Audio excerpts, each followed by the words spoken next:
میں نے ایک بہت بڑے عرب عالم سے سنا، شیخ صالح العثیمین رحمہ اللہ تعالی، انہوں نے بیان میں فرمایا کہ عرب اسرائیل کی جنگ میں عربوں کو کبھی بھی فتح بولو نا نہیں ہوگی، اس لیے کہ یہ عرب اسرائیل کی جنگ ہے. جب تک اس جنگ کو اسلام اور اسرائیل کا نام نہیں دیا جائے گا اللہ کی مدد نہیں آئے گی.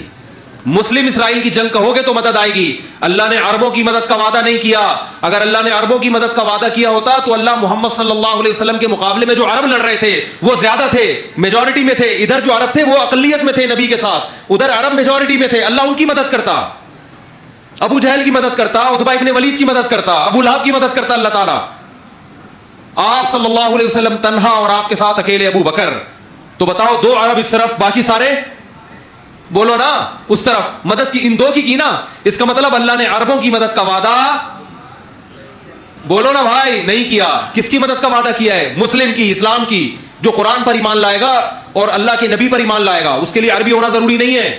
تو اسلام کی جو دعوت ہے وہ کسی قوم کے ساتھ خاص نہیں ہے. مجھے وہ حدیث بڑی پیاری لگتی ہے. حضرت سلمان فارسی رضی اللہ تعالی عنہ جو فارس کے تھے، پرشین تھے، فارسی بولتے تھے، جب ایران پر مسلمانوں نے حملہ کیا ہے، حضرت عثمان کا دور تھا غالباً، حملہ کہاں ہو رہا ہے؟ ایران پر.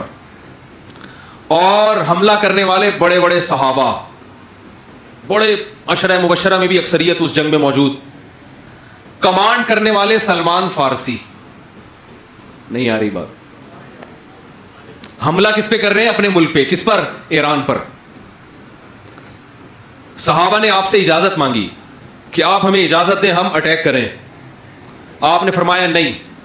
میں نے رسول اللہ صلی اللہ علیہ وسلم سے یہ فرماتے ہوئے سنا ہے کہ جب تک اسلام کی دعوت نہ دے دو اس وقت تک حملہ کرنے کی اجازت نہیں. تو حضرت سلمان فارسی اپنی قوم پر حملہ کس کے خلاف ہو رہا ہے؟ بولو نا یار، کیا ہو گیا بھائی؟ بولنے میں کوئی پابندی ہے؟ تو میں بھی تو چیخ رہا ہوں نا، تھوڑا سا آپ چیخ لیں. اپنی قوم کے خلاف لڑائی.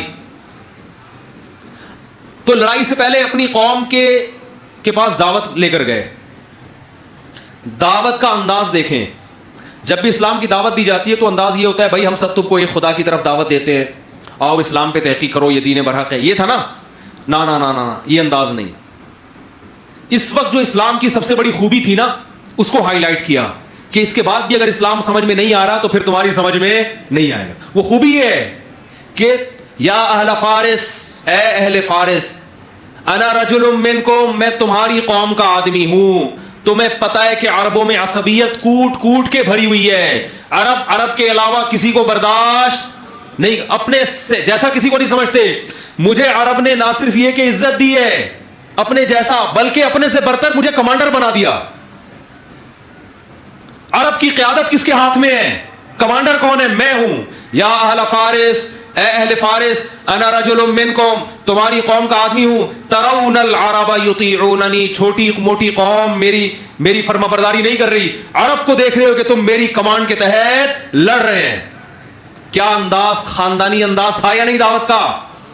آج اگر یہ چیز عربوں میں پیدا ہو جائے تو دنیا کا نقشہ بدل جائے گا. عرب کی عراق پر جب حملہ ہوا تو بعض عربوں نے نعرہ لگایا کہ کسی دوسرے عرب ملک پر ہم حملہ برداشت نہیں کریں گے. کاش وہ یہ کہہ دیتے کہ کسی دوسرے اسلامی ملک پر ہم حملہ برداشت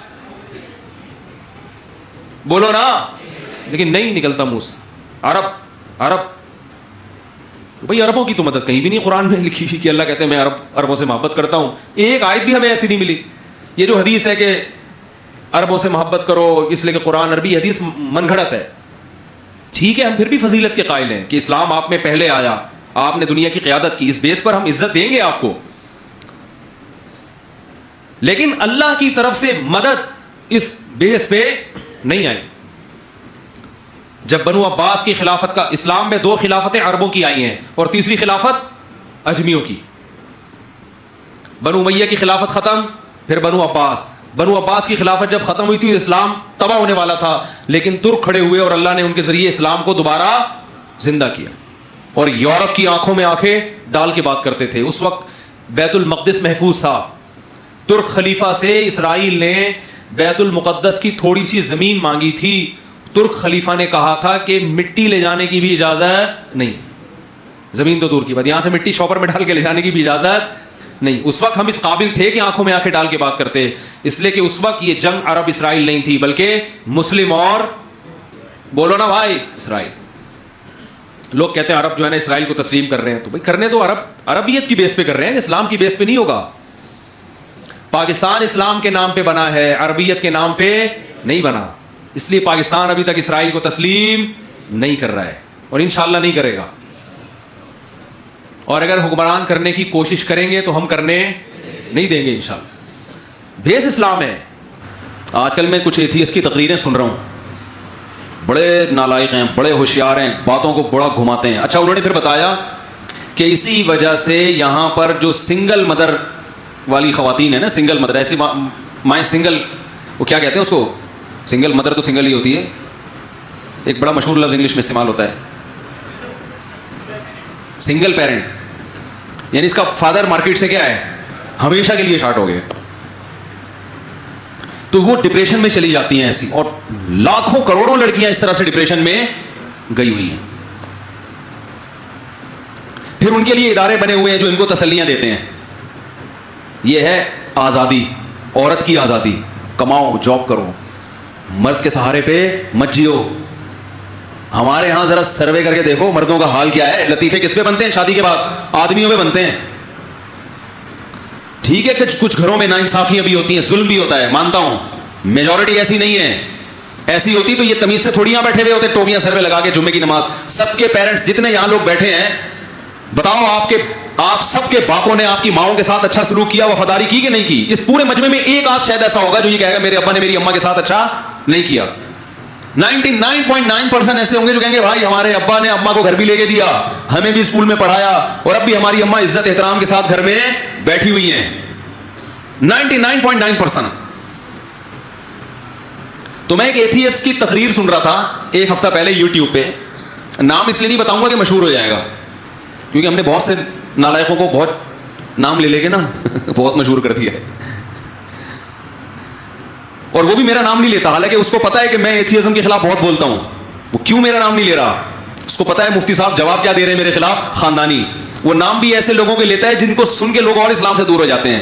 ان کا نام لے کے کہتے ہیں انہوں نے جو اسلام کی دلیل دی ہے نا یہ غلط دلیل دی ہے, تاکہ لوگ ان کو سنیں اور ویسے ہی کنفیوژن کا شکار ہو جائیں.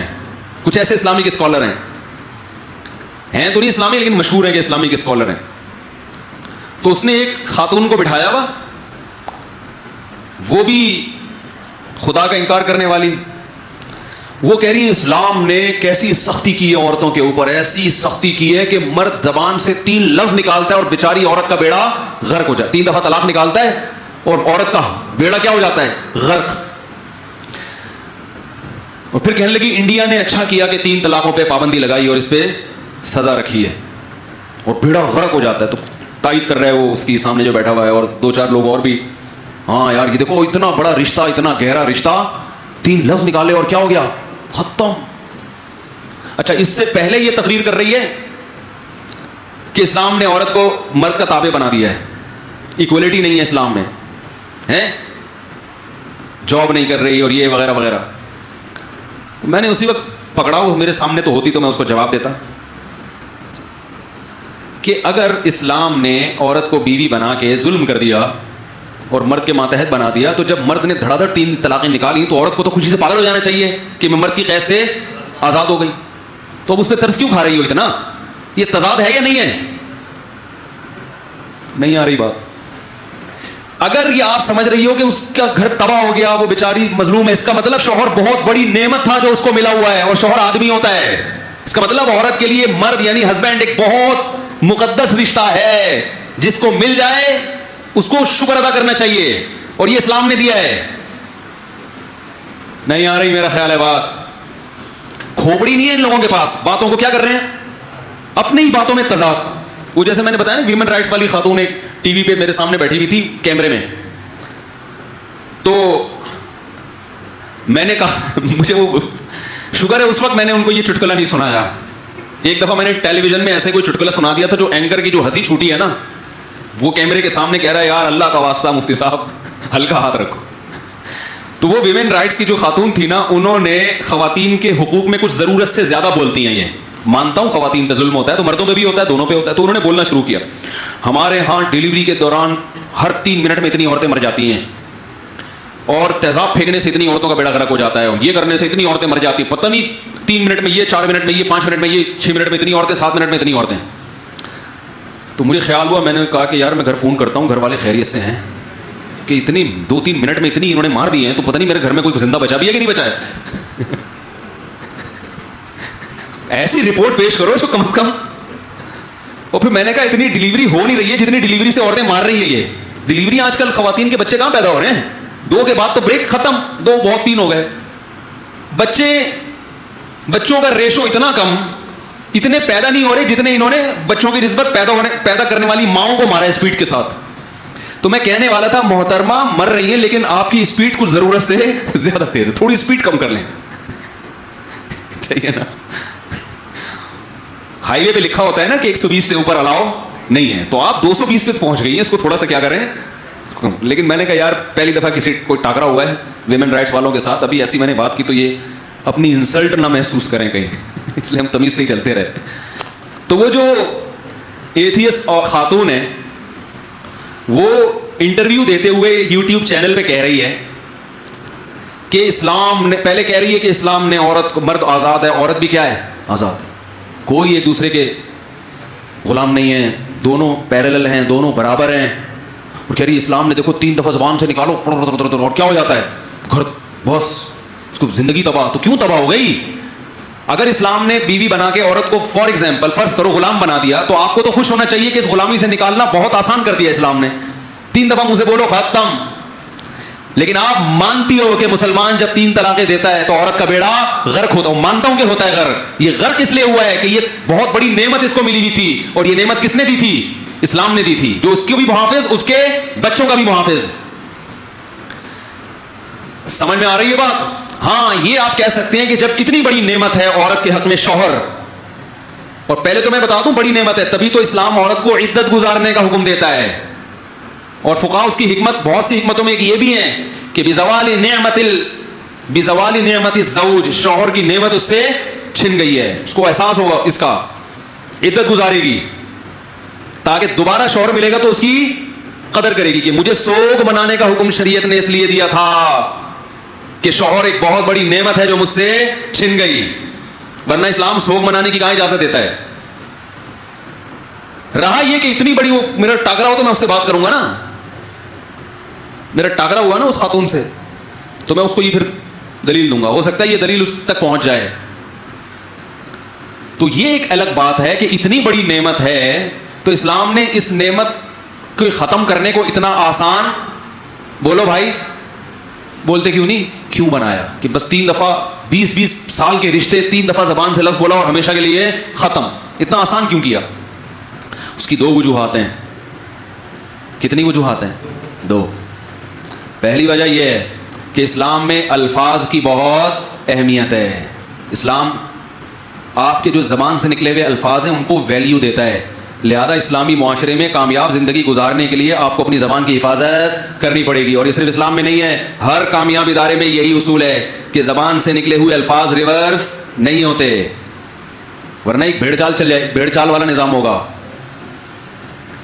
فوج میں کوئی جونیئر اپنے آفیسر کو 3 فحش گالیاں نکال دے کھڑے کھڑے ہیں بھائی. ایک عام رنگروٹ سے کوئی بریگیڈیئر ملنے کے لیے آیا ڈیوٹی کے دوران, اور وہ اپنے بریگیڈیئر کو کیا کہے 3 دفعہ کوئی بھاری بھرکم گالیاں نکال دے, ہیں ایک ہی کافی ہو جائے گی, اسی کے پہ وہی اثر ہوگا جو 3 کے بعد ہوتا ہے. کورٹ مارشل ہوگا کہ نہیں ہوگا؟ ایسی کی چمڑی ادھیڑ دیں گے اس کی, ایسی کی تیسی ہو جائے گی. اب وہ کیا غصے میں تو انسان کچھ بھی بول سکتا ہے, سر ایکچولی مجھے بہت غصہ آیا ہوا تھا, ایکچولی میں بہت تیش میں آ گیا تھا, اتنی دیر سے پریڈ میں دھوپ میں کھڑا ہوا ہوں, ایکچولی میں یہ, اور زبان سے 3 الفاظ ہی تو نکلے, 3 بھی نہیں ایک ہی نکلا ہے نا, تو کیا ہو گیا؟ وہ کہے گا سائڈ پہ آ جا, وہ کیا کہے گا اس کو ذرا چھاؤں میں لے جاؤ. وہ کہے گا آج تک فوج کی تاریخ میں ایسا کسی کی زبان سے لفظ نہیں نکلا, اور جس سے نکلا ہے تو اس کا بیڑا بھی غرق ہوا ہے. وہ اتنے سارے جو کھڑے ہوئے ہیں ان میں سے کسی کی زبان سے نہیں نکلا, حالانکہ یہ بھی دھوپ میں کئی گھنٹوں سے کھڑے ہوئے ہیں. اس کی وجہ ہے کہ ان کو پتا ہے کہ یہ زبان سے لفظ نکلے گا تو اس کا نتیجہ کیا نکلے گا. اس کو پتا ہے کوئی آدمی اپنے باپ کو گالی دے دوبارہ باپ سے نظریں ملانے کے قابل رہے گا؟ اسی وجہ سے لوگ نہیں دیتے. ان کو پتا ہے بھائی یہ باپ کو گالی جو ہے نا یہ ہلکی بات نہیں. جتنا بھی غصہ آئے مارے بھی کھا لیتے ہیں, ابا کو گالی نہیں دیتے. دیتے ہوں گے جو بہت ہی گھٹیا اور غیر خاندانی لوگ ہیں, کہ نارملی نہیں ہے یہ ایسا. پٹتے ہیں, ماؤں سے بھی پٹتے ہیں, باپوں سے بھی پٹتے ہیں, اس لیے کہ اس لفظ کے میننگ معلوم ہے اور اس کا پتہ ہے کہ اس کے اثرات خطرناک نکلیں گے. ایک دفعہ بھی گالی نہیں دی جاتی, اور جو دیتے ہیں پھر اس کے اثرات بھی ہوتے ہیں. تو اسلام میں الفاظ کی بہت ویلیو ہے, سوچ سمجھ کے بولو. دوسری بات کہ اگر ہم یہ فرض کر لیں کہ اسلام کا یہ نظام غلط ہے, تھوڑی دیر کے لیے فرض کر لیں کہ 20 25 سال پرانے رشتے, اتنے بچے بھی ہو چکے ہیں, صرف 3 لفظ زبان سے بولے اور وہ رشتہ ہمیشہ کے لیے ختم ہو گیا. فرض کر لو اسلام کا یہ سسٹم کیا ہے, غلط ہے. تو ظاہر ہے پھر جو لبرل لوگوں کے پاس سسٹم ہے وہ صحیح ہے. پھر کیا خیال ہے کہ عدالت سے کیا لو, عدالت علیحدگی کرے گی, مرد کو رائٹ نہیں ہے. تو ہم دونوں سسٹم میں تقابل کرتے ہیں, کمپیئر کرتے ہیں کہ طلاق کا ریشو کس سسٹم کو فالو کرنے والے لوگوں میں زیادہ ہے اور کس سسٹم کو فالو کرنے والے لوگوں میں کم ہے. تو آپ کی اطلاع کے لیے عرض ہے کہ دنیا میں سب سے کم طلاق کا ریشو مسلمانوں میں ہے, حالانکہ طلاق سب سے آسان ہے. اور دنیا میں سب سے زیادہ طلاق کا ریشو ہندوؤں اور گوروں میں ہے, حالانکہ ان کے یہاں طلاق دینا مشکل ہے. جن کے ہاں طلاق دینا مشکل ہے ان کے ہاں ریشو زیادہ, جن کے ہاں آسان ہے ان کے ہاں ریشو کم. اس کا مطلب آپ کا سسٹم دیکھنے میں اچھا ہے, حقیقت میں اچھا نہیں ہے. ہمارا دیکھنے میں اچھا نہیں ہے, گہرائی میں جاؤ گے پتا چلے گا بہت اچھا ہے. اور جو اس سسٹم میں آپ کو خرابی لگ رہی ہے نا, یہی خرابی اس کا حسن ہے. اسی وجہ سے نہیں ہے طلاق, اس لیے کہ مرد کو پتا ہے کہ 3 دے دی تو ریورس گیئر نہیں ہے. یہی چیز مرد کو طلاق دینے سے روکتی ہے. اور آپ کیا پتا ہے 10 دفعہ عدالت میں نکاح بھی ہو سکتا ہے, 10 دفعہ عدالت میں طلاق بھی ہو سکتی ہے. یہی چیز آپ کو ڈیورس پر مجبور کرتی ہے. بہت مشکل ہے بات سمجھانا. ارے مشاہدے سے بڑھ کر بھی کوئی دلیل ہوتی ہے. دیکھو 2 آدمی ہیں, 2 مریض. ایک مریض کو حکیم نے کہا, دونوں باریک دبلے, ایک مریض کو حکیم نے کہا کہ اس کو خربوزہ کھلاؤ اس کی صحت اچھی ہو جائے گی. دوسرا حکیم کہہ رہا نہیں خربوزہ نہیں, اس کو سیب کھلاؤ. اب دونوں حکیموں کا کیا ہو گیا, اختلاف. اب آپ نے خود ریسرچ شروع کی کہ یار ان دونوں پیشنٹ کو خربوزے سے صحیح ہوں گے یا سیب سے صحیح ہوں گے. تو آپ نے گوگل پہ سرچ کرنا شروع کیا, سیب میں کیا ہے, خربوزے میں کیا ہے, اس کی بیماری کیا ہے, اس کی بیماری سے کون سا پھل زیادہ میچ کر رہا ہے. بڑے لمبی چوڑی تحقیقات کے بعد آپ نے سیب تجویز کیا. فار ایگزامپل, مثال دینے میں گورنمنٹ کی طرف سے کوئی پابندی نہیں ہے. لوگ کہتے ہیں پتہ نہیں کس قسم کی مثالیں دے رہے ہیں. اب آپ نے وسیم کو سیب کھلا دیا, وہ اور باریک ہو گیا. خربوزے کے بارے میں آپ کی کوئی تحقیق نہیں تھی, بلکہ جتنی تحقیقات گوگل پہ آپ نے سرچ کی اس سے لگتا تھا کہ خربوزہ فار ایگزامپل, مثال کے طور پر, گورنمنٹ نے پابندی چونکہ نہیں لگائی ہے اس لیے مثال دے رہا ہوں کہ اور کمزور کر دے گا آپ کو, لیکن وہ آپ نے سلیم کو کھلایا, اس سے وہ کیا ہو گیا, صحت مند. تو آپ کہو گے رپورٹیں کہیں, بولو بھائی تیل لینے. اگر کوئی کہے نا اب سلیم نے خربوزہ کھایا تو صحت مند ہو گیا, سیب کھایا تو دبلا ہو گیا. اب جتنے بھی حکیم ساری رپورٹیں لے کر آئیں گے, یار خربوزے سے یہ نہیں ہوتا, اصل میں تو تمہیں سیب کھاؤ, وہ کہے گا ان رپورٹوں کو اپنے پاس رکھو. مشاہدے سے بڑھ کر کوئی دلیل نہیں ہوتی. مشاہدہ یہ ہے کہ مسلمانوں کا جو فیملی سسٹم ہے آج بھی پوری دنیا میں سب سے زیادہ خاندانی ہے, نمبر 1 ہے. اتنا برداشت کسی کے باپ میں دم نہیں ہے جتنا ہم اپنی بیویوں کو مسلمان مرد یعنی ہم سے مراد برداشت کرتے ہیں. وہ بس گھر میں بھی بیان جاتا ہے نا, بولیں اچھا یعنی ہم سے مراد ہم سب, غلطی سے ہم نکل گیا تھا, آپ بھی شامل تھے اس میں. اتنا دم کسی میں آج کل نہیں ہے. سروے کرو پتا چلے گا. جتنا بیٹیوں کو ہمارے معاشرے میں باپ شوق سے پالتا ہے نا, بیٹیوں کا غم اٹھاتا ہے, گوروں میں اور ہندوؤں میں یہ دم نہیں ہے. ان میں بھی چند ایک ہی ہیں, میجورٹی نہیں ہے. لڑکیوں کو پیدا بھی کرتے ہیں, پالتے بھی ہیں, ان کی شادیوں کا بھی انتظام, ان کی ساری ٹینشن لیتے ہیں. نہ پیدائش سے روکتے ہیں, یہ بھی نہیں کرتے, یہ جرم بھی نہیں کرتے. ویمن رائٹس کی باتیں بہت ہیں, مگر جو ویمن رائٹ پہ سب سے زیادہ چیختی ہے نا, اپنے گھر بیٹی پیدا ہونے پہ سب سے زیادہ وہ روئے گی پہلے. سمجھ رہے ہو کہ نہیں سمجھ رہے؟ ہمارے یہاں خوشی مناتے ہیں, کیوں اسلام نے بتایا کہ جس نے 3 بیٹیوں کی کفالت کی، آپ صلی اللہ علیہ وسلم نے فرمایا اضمنت لہ بالجنہ، میں اس کے لیے جنت کا ضامن ہوں۔ آپ چونکہ اللہ کو مانتے ہی نہیں، لہذا جنت آپ کی ڈکشنری میں ہے ہی نہیں، آپ کو بیٹی کے پالنے پر کوئی فائدہ نظر نہیں آتا، لہذا آپ جتنا مرضی ویمن رائٹس پہ چیخو چلاؤ، بیٹی پہ آپ کبھی بھی خوش نہیں ہوگے۔ بیٹیوں پہ تو ہم خوش ہوتے ہیں بھائی، ہمارے ایک دوست ہے ماشاءاللہ 9 بیٹیاں، میں نے کہا یار تمہارا تو مجھے لگتا ہے کہ کچھ کرنے کی ضرورت ہی نہیں ہے تمہیں 3 ضمانتیں تو تم نے اکٹھی کر لی۔ او بھائی کہیں جاب جاتے ہو نا جاب کے لیے تو کچھ پوا ہوتا ہے نا، سفارش ہوتی ہے، ایک آفیسر کی سفارش مسترد کر دی، دوسری لے آئے گا آدمی، تیسری لے آئے گا، تو کسی نہ کسی کی تو چلے گی نا۔ اس کا یہ مطلب نہیں کہ اب کچھ بھی نہیں کریں، جنت میں جانے کے سارے اسباب اختیار کرے انسان، جہنم سے بچنے کے سارے اسباب اختیار کرے۔ اسباب تو سارے اختیار کرنے ہیں، اب قیامت میں کون سا تکا لگ جائے، بہت سو کی بیٹیاں بخشوا دیں گی ان کو۔